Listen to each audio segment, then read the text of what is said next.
the biggest advantage is that you can order, and it's not in less than 10 minutes you can get your order.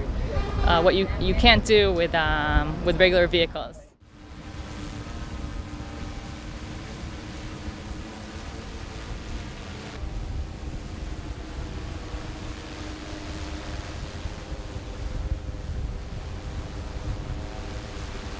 Fly one drone, it's not an issue. Okay, you just give him a sterile area and that's it.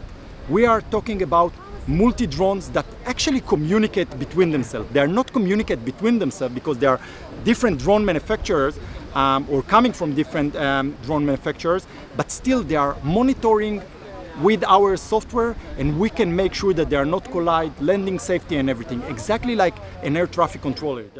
נראה לי נובמבר, שאתה שם למעלה בזה. Yeah, you see this one? These are the drones.